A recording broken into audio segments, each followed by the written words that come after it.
There's one rule we astronauts have to follow. We don't talk about the first International Space Station. Now, people forget that one of the first things NASA screens for are people who can follow orders. You don't want to know what happens to astronauts who don't, but for our sake, we need to get the word out. The public has to know what they're really doing up here. It was supposed to be the best moment of my life. The moment I had prepared for since I was a kid. As I sit here talking, it's the last memory I'm choosing to remember. I could still remember it all so clearly. The view from the shuttle as we approached the International Space Station 2. It was the second greatest sight of my life. Only after my first ever look at the Earth from orbit. Ever since I was small, I wanted to be an astronaut. I grew up in D.C. My dad worked in a senator's office as an undersecretary. Mom was working for a nonprofit that provided aid for humanitarian missions. Dad loved museums and science centers and things like that.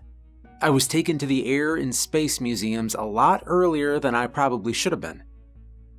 Dad, he always said I'd be doing something with aeronautics from the way my 3-year-old eyes lit up at the display pieces. And from then on, both my parents nurtured my love of flying in outer space. When I was 18, I went into the Air Force. I got my mechanic's license, studied aeronautics, and became an engineer by 24. I was getting ready to work for Boeing or Airbus straight after graduation. But then I received a letter that changed everything. It was from NASA. They wanted me to come work on the brand new International Space Station 2. And I was speechless. I went over the letter a million times, trying to believe what I'm reading. And it was a dream come true. I called them immediately, and I told them I would be honored. I spent the next year getting ready to go to space. I thought that boot camp was the toughest thing I'd ever have to go through. It was way worse than the engineering degree for sure, but none of that prepared me for the training I had to do to go to space. There were simulations in zero-G, training with the space shuttle controls, and a rigorous exercise routine. I wasn't there alone either. NASA had 60 candidates competing for 40 spots, but I was told that as long as I passed all the tests, one of those spots was mine. The head of the program was an old airman himself, and he was eager to get the right person in the sky. Now, I wasn't blind to the clear nepotism at work, but I couldn't deny that I was still excited. 14 months, 2 weeks, and 6 days later, I was strapped into a shuttle with the first 8 that would be going up. By that point, going through the launch sequence was second nature. As we launched ourselves out of the Earth's atmosphere and towards the stars, it felt like something I've done my whole life. And when I got my first look at my new home for the next 2 years, I knew I was where I belonged. Now, the ISS-2 is larger than the first one. It's capable of holding 4 times as many crew and housing 40 full-time staff. It had been operational for about 5 years at that point. The construction was in the works long before the fatal disaster on the first space station. You could still see the ISS-1 out there, floating in reverse orbit from the new station. It looked like a tugboat beside an ocean liner compared to the ISS-2. The crew of the second station had been cannibalizing it for parts from what I heard, but they were very careful about what they took and how deep into the station they went. No one was quite sure why. Details of the salvage operation were a closely guarded secret known only to the head of the station, Captain Shaw. The only thing most people knew was that something had happened on the ISS-1 that resulted in the death of 9 crewmen. It was an accident the upper brass weren't interested in repeating, especially when the death toll could be much higher on the new station. As we docked, I couldn't help but watch as the sad old relic drifted by. I wondered if someday someone would look at the station I was now entering and see nothing but a pile of broken metal. Captain Shaw met us in the hangar as we disembarked. He was a middle-aged man. His hair was a blizzard of salt and pepper sculpted into a high, tight flat top. He surveyed us critically from between a pair of officers in security uniforms.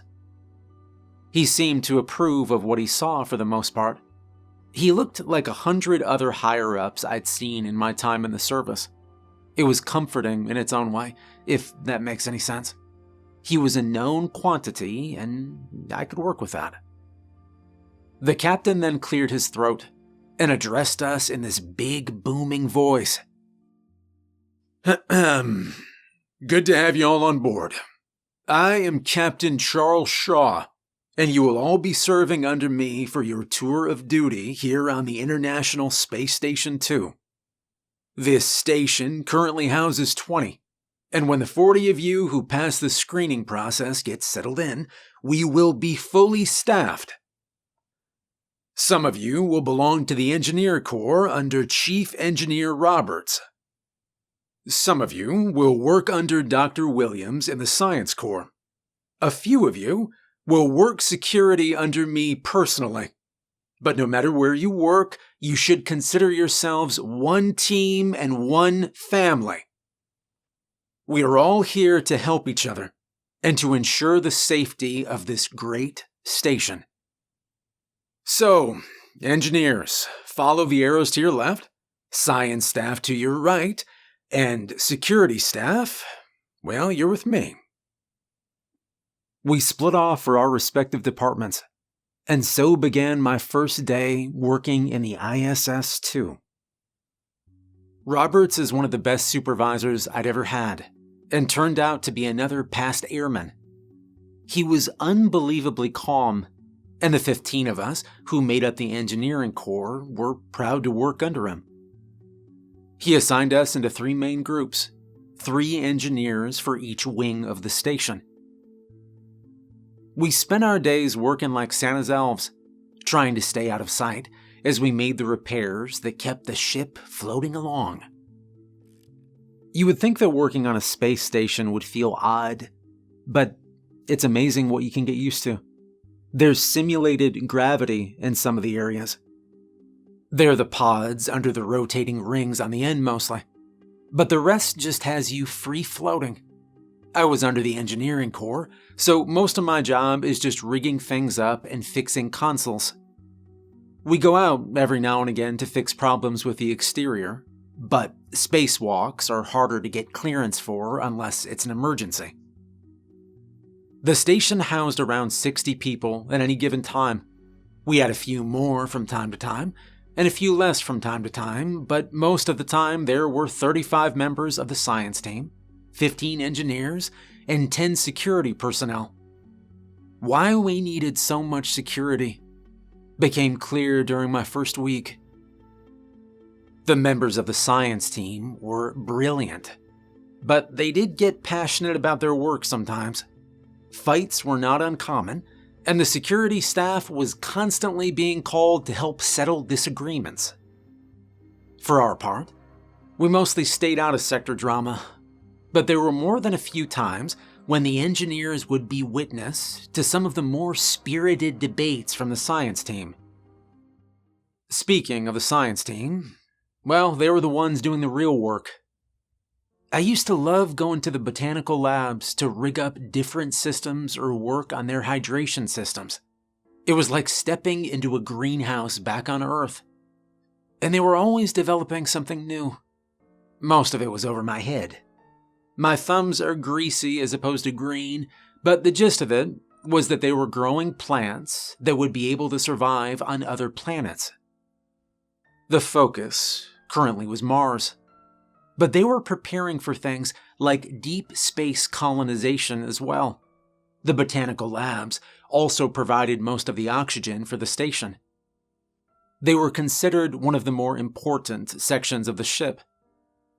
One of my earliest spacewalks was to install thicker siding on that part of the station in case of bombardment by foreign bodies. Besides the botanical labs, there's Lab 2, which served as the engineering bay. This was something I was a little more experienced in. They were working on hypothetical aircraft there, things that could survive in space for long periods and travel long distances on small fuel reserves. A lot of the science was concepts I could understand, but rarely was I asked to design an aircraft on Earth that needed to sustain that amount of pressure. They were building some prototypes on site. My teammates often had to pull me away so the scientist would stop picking my brain for ideas. Lab 3 was long-term food sustainment, and it was essentially a bunch of engineers trying to make a replicator. All of us had grown up watching Star Trek, and we knew that every spaceship needed a replicator to make meals and snacks and hot Earl Grey tea. They were trying to make a 3D printer for food, but it was hard to decide on a food base that would be easy to store and replicate for long journeys. Lab 4 was focused more on Earth problems and had the usual think tanks for things like pollution and deforestation and such.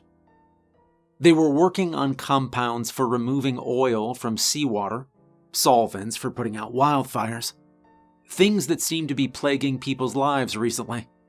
It wasn't a lot of practical work, mostly hypothetical stuff, but they were always hard at it. Finally, Lab 5 was deep space broadcasting, and they seemed to need our help the most. They were trying to get something to return one of their signals, something to return a broadcast. They had so much equipment in there, so much weird tech that always seemed to be breaking, and a lot of it was older stuff that I had no idea how to fix. With all these things to look after, it was no wonder that I blinked and I'd suddenly been in space for 6 months. And that was when they sent us to the ISS-1 for the first time. We arrived at the start of our shift, and were told that 4 of us needed to report to Captain Shaw's office. He was reading some reports when the 4 of us arrived. He seemed to be weighing something heavily. He kept looking up at us as he chewed over whatever was in the report, before finally steepling his fingers and taking a look at us. I felt extremely judged in that moment, and I found myself hoping that I wasn't in trouble. "Gentlemen," he said, "this is an extremely important job. It will need to be followed to the letter, and there's no wiggle room here. You'll be going back to the ISS-1 to remove 3 of the large dishes from the northern face. Broadcast team needs them to replace the ones they lost to debris this morning. Unless we salvage them from the ISS-1, it could be 3 weeks before we can get a new one up on the next shuttle. That being said, I need all 4 of you to follow the rules in place for going to the station." He raised a finger, raking us all with his gaze as he prepared to lay it out. 1. Under no circumstances are you to enter the ISS for any reason. 2. Do your best not to look at the station while you work. 3. Whatever you may or may not see while on the ISS is not to return with you. It is not to be spoken of with anyone, and would be best left in the airlock when you return. Understood? We all nodded, but it seemed pretty weird. What was he worried that we would see? There shouldn't be anything to see on the space station, right? It was abandoned after the disaster, and the only thing to see there should be whatever had been left behind. The more I thought about it, the weirder the request seemed. As we piled into the small shuttle, I expressed my concern to the others. Beside me, there was Rob, Patty, and Clemens. All solid guys I'd become pretty good friends with. Rob was an engineer from MIT, with a background in aeronautics like me.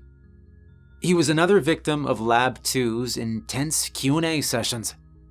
Patty was retired Navy, and he bragged about working on nuclear submarines back in the day. Clemens was Army, but he'd done a lot of battlefield engineering in war zones and was good at rigging things up on the fly. They all just shrugged at the question, saying it was probably just something they told everyone. Probably had something to do with the NDAs we'd signed before they sent us up. At the end of the day, it's his show, Patty said. We gotta play by his rules. Still, I couldn't shake the weird feeling as we came to the station and docked on the outside. We had about 2 hours before we needed to leave. Plenty of time to do what needed doing. As we disembarked, I remembered feeling a rush of excitement that tamped down on my uneasiness. Spacewalks were always so cool. It's hard to be anxious about anything beyond the quality of your suit while you're floating through the void.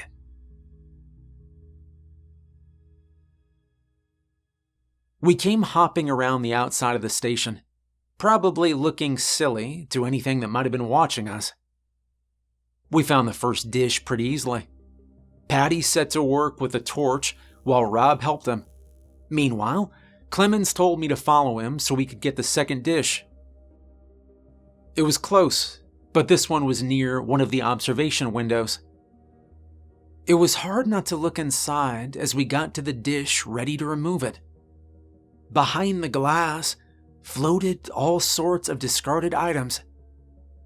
And as they smacked silently against the pane, I dragged my eyes back to the task at hand. Clemens had lit the torch and was removing the bolts that held the big dish in place. I held onto it, not wanting it to go floating off after it was free. But I found myself glancing back to the window again and again. I could see a teddy bear floating near the glass. Its black button eyes seemed to be begging me to come and rescue it from the station.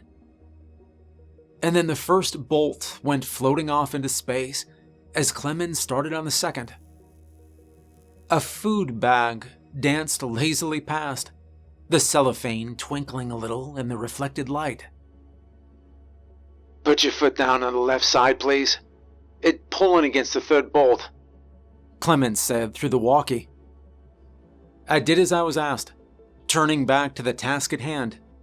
The arc light made me squint as he cut the third bolt free. I turned away so I wouldn't get a retinal burn. As I did, my gaze went back to the windows of the station, and that was when I saw it.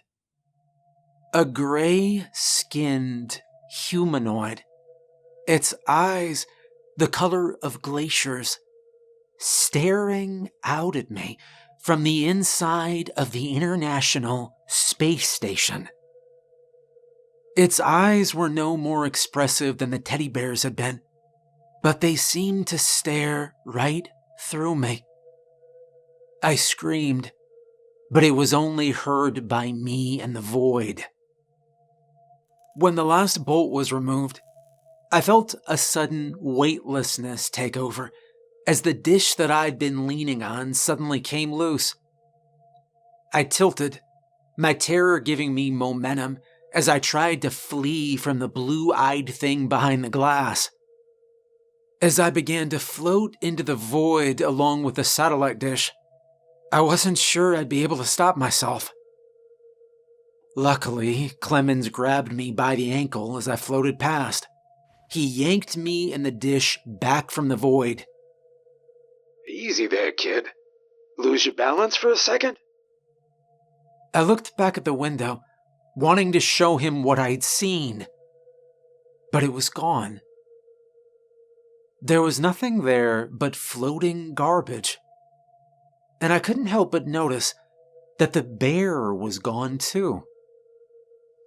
Whatever that thing was, had it been after its teddy? And now neither were anywhere to be found. Kid? Clemens asked again.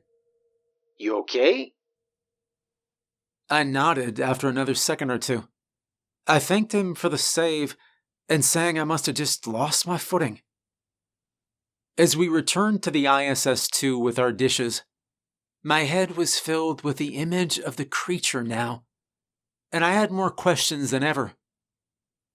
Someone was waiting for us in the airlock when we returned, and I wasn't surprised to see it was Riley, the chief of security. Riley looked more like a nightclub bouncer than a NASA security officer. He was 6.5 feet of intimidating muscle with arms that would definitely feel cramped in your average spacesuit. Rumors were that he was a Marine who'd been handpicked by Shaw. He answered to the captain and no one else. I knew that my boss was terrified of him. The science lead avoided him at all cost. Other than Shaw, it seemed that no one was in a big hurry to interact with him. He was smiling as he blocked the door to the airlock, but it was hard to miss his hand resting on the lever that would open the hatch and send us all careening into space. "Successful trip?" he asked Clemens, who happened to be in the lead. "Yeah, very. Got all 3 dishes as ordered, and we came back early." "Terrific," he said, showing way too many teeth. "You guys find anything else out there? Bring back any souvenirs by chance?" Clemens shook his head. "Nope. Again, as instructed." Good, Riley said, still resting his hand against the pull-down. "Head to decontam, and then get back to work. We'll have a couple of guys from Lab 5 come and get those dishes. Can't be too careful after all." He let us pass then, and I saw Clemens sigh deeply when he finally got to the end of the corridor. Apparently, I hadn't been the only one afraid that he would pull that lever. I tried to put whatever I saw out of my mind. Really, I did. But it just wouldn't leave me. Sometimes I would wake up with those piercing blue eyes looking at me from across the void, and I'd remember it all over again. And I just had to know more. I had to figure out what that had been. And my first step was research. The station had a wide array of digital media that could be used for research purposes and work studies. But surprisingly, there was very little info about the first International Space Station. We all knew the story, how they'd been hit by debris when a meteor collided with another passing meteor. The trajectory threw the shards into the station. It had been sudden. The crew had barely known what was going on. The cabin had depressurized far too fast for evacuation to be possible. 7 people had lost their lives that day. 3 women and 4 men. 3 had been Americans, 2 Germans, and 2 from Russia. As I was flipping through the pictures of the deceased, I stopped on one of the Russians. I felt sick as I examined his perfect blue eyes. Yuri had been a scientist studying the effects of zero gravity on the human body. He was also the ship's doctor. He looked miraculously unchanged for a man who had gone through sudden decompression. Other than the graying skin, he was the picture of health. It made me wonder how many others might be in there after they were presumed dead. Were they hiding something in the first ISS? I began quietly making inquiries about the previous crew, but most of the information I got was vague and unreliable. Chief Engineer Roberts had known one of the astronauts, Major Glenn. He was working on some kind of deep space protocol or something. It was all really hush-hush. But he said NASA was getting ready to attempt manned missions out of our solar system. One of the scientists in Lab 2 said that Dr. Haber had discussed a new engine with him once when they'd been searching research assistants at Boeing. It was supposed to improve space flight and trip time. One of the guys in Lab 3 told me he'd been emailing with engineer Kirst about a new compound for the food printers. Their joint research helped push forward his current project until the incident with ISS-1. I talked to more than a few people, careful about the questions I asked, but I was careful not to let the security staff see me being nosy. I couldn't say why exactly, but after the little incident with Security Chief Riley, I didn't want this falling back into his radar. But I wasn't careful enough, it seemed, because one day I looked up the article about the incident, and I found that it had been altered to remove the names of the deceased. A memo came out a few days later about interest in the old ISS being counterproductive to the current mission. And people were suddenly a little less willing to talk to me about old times and dead friends. It was only a couple weeks later that I found myself face to face with Riley again. I was fixing a console in Lab 5 when I looked up to see him looming over me with a wrench in his hand.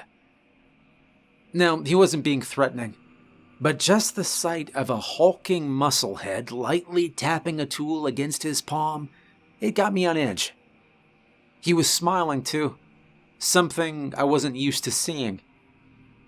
Riley was the kind of guy I could imagine petting bunnies to death, and not by accident. Hey there. Heard you been asking some questions about the old station, Hoss. Riley never bothered to learn people's names. Everyone was Sport or Bud or Hoss with him, unless you outranked him, and then it was Sir. Yeah, I said, trying to act nonchalant about it as I finished wiring the console. Any particular reason? He asked. I was just curious, I replied. Oh, you writing a book report or something? Why does it matter? I asked, getting a little tired of this. Well, it matters because Captain Shaw doesn't like it when people look too closely at the ISS incident. He lost a lot of friends on that station, men and women he knew well, and he doesn't like it when people decide to pick at old wounds. Now, you wouldn't want to make the Cap upset, would you? I told him I understood, and he left after that. In reality, I only want to learn more now that I knew there was more to the story. Turned out, there was a deeper mystery here than even I was aware of. When I got back to my bunk later that day, there was a note tucked inside the pillow. It read, "Meet me in the East Passage storage room. I have something you might be interested in." I didn't know who'd left it, but it had to be one of the people who bunked here. We were the only ones with keycard access, other than security, so it had to be Rob or Mackie or Davies. I suppose that it could be a trap by security, but why would they bother? Riley had scared me. Wouldn't that be enough? In the end, I decided to go out and see who it was. I mean, what did I really have to lose? The storage rooms were where we kept extra parts and equipment that we might need for certain jobs. Wires, tools, insulation. It was all in here waiting for us. The storage units were not under the areas of artificial gravity, so the bins were topped with plastic covers so they didn't float off. It was spooky inside the East Passage storage. But as the lights came on, I found Davies waiting for me there, looking impatient. Now, Davies was an old boot, a guy who had been here before I arrived. He was the right hand of Roberts. We all liked to joke that Davies had been waiting here for them to build the second station. But he definitely knew some things when it came to the crew and the inner workings of the compound. Some even said He'd worked on the original space station before the accident, but no one could verify that. "I heard you've been asking some questions about the old ISS," he said, leaning in close as he floated towards me. He almost whispered then, "Did you see them on the old station?" I didn't have to ask what he meant. I just nodded. He pressed a little notebook into my hand before floating for the door. He didn't say anything else. But when I got back to my bunk and started reading, I realized he didn't need to. Inside was confirmation that I wasn't crazy. There were others in that old station, and Captain Shaw knew. Davies wrote about a meteor that the station had been studying, a meteor with some strange bacteria living in it. The crew had been experimenting with a metal in the rock. They were taking all precautions, but accidents still happened. One of the scientists had been exposed to the bacteria. It was Dr. Haber, and his skin had turned gray from it. He was fine, better than ever, but they also discovered that he didn't need to breathe. His new skin was thicker, too, not capable of withstanding the vacuum of space indefinitely, but he can survive exposure for quick periods of time. He also needed much less food to sustain his body. Whatever it was, it had changed him on an evolutionary scale, and they were fascinated by it. The crew had been experimenting with this change when they made another discovery. The bacteria was infectious. Soon they all had it, and that was when NASA, specifically Captain Shaw, had decided to quarantine them. The accident had been to cut them off from the rest of the world, but it allowed NASA to experiment on the affected crew. Now Shaw was hoping to test the limits of their affliction and present them to the scientific community as the crew of his new deep space exploration program. They would be the pioneers of the next generation, but at the moment, they were being held in the old ISS like prisoners. That was the real reason we had to take those dishes. They were trying to get messages out to the real world, and Shaw was having trouble keeping them quiet. The journal suggested that I destroy the book after reading, but how could I? It was evidence of what Shaw was doing. I thought I could keep the journal hidden until I could somehow get the word out. I carried it around with me at all times, thinking of what to do next. But after a few weeks, I got complacent. I hadn't seen security following me around, and I hadn't received another visit from Riley. So I thought maybe I was forgotten about. I forgot how easy it would be to get rid of me and make it look like it was an accident. There was an infinite void to take advantage of. Turned out, there were fates worse than that.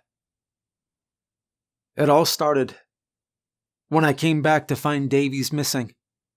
The story was that he'd returned to Earth, something to do with his family. But I knew better. Davies didn't have family on Earth, and the station was his home. I felt a knot growing in my stomach for the rest of the day, and when I settled into bed that night, I wondered how long it would be before they came for me. I didn't have long to wait. I struggled, but the hand over my mouth was clamped down hard. I guessed my crewmates slept through my abduction. They had me in flex cuffs before I could figure out what was happening, but it hardly mattered. Riley had come with 2 other security guys. They manhandled me as easily as they would have a toddler. The corridors were dark as they pushed me through them. I'd never questioned how soundproof the cabins might be, but most of them likely knew better than to mess with the security team either. They took me down to the airlock, and I was afraid for a minute that they would just launch me into space. Captain Shaw was waiting for us there, instead of looking triumphant like I expected. He actually looked disappointed. Ah, kid.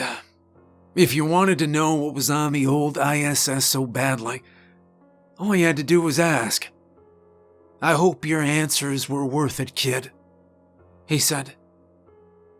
When Riley shoved me onto the little carrier that we used for missions to the ISS, I knew I wasn't getting a quick death. They slid a needle into my neck before they pushed me out the door and towards the opening to the station. I only had to gasp for a few seconds before a gray hand came out to grab me, and Davies pulled me inside the rotting ISS-1. And now, I'm a permanent member of the International Space Station 1, and, I suppose, of the Deep Space Program. Hopefully after they've catapulted us beyond the solar system, someone will find this console entry. I hope word gets out. People need to know that my participation was far from voluntary. It is far more likely, however, that this log will end up in the recycling bin after I'm space dust. Hey, huge thank you to all my patrons. If you'd like to support me on Patreon, there's a link in the description. I hope you enjoyed the story, and have a good night.